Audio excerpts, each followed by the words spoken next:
O novo relatório do Irish Times mostra que a família real tem cerca de 30 bilhões de dólares, cerca de 150 bilhões de reais, em riqueza herdada e uma isenção especial do pagamento de impostos sobre herança.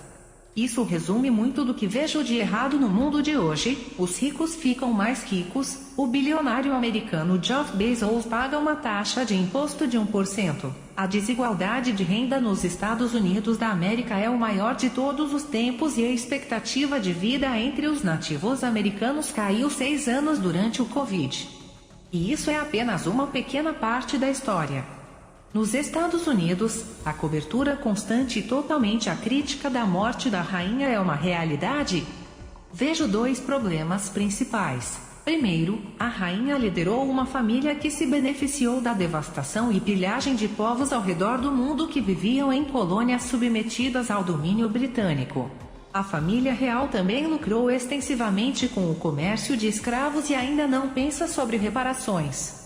A historiadora de Harvard Caroline Elkins publicou recentemente um excelente livro que explica muitas dessas características desagradáveis.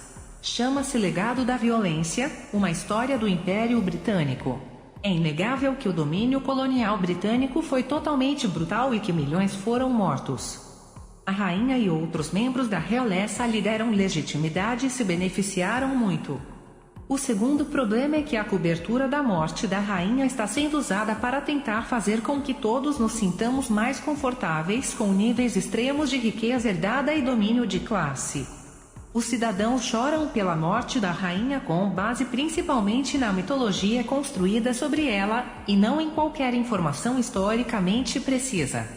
A cobertura da mídia também cria um forte controle emocional que faz com que disparidades agudas de riqueza pareçam perfeitamente naturais. É importante reconhecer que a família real não ganhou sua riqueza cultivando a terra ou trabalhando duro. Vamos refletir sobre como a morte da rainha nos atinge emocionalmente. Vamos tentar evitar que a pompa nos deixe muito confortáveis com algumas características muito injustas de nossa sociedade.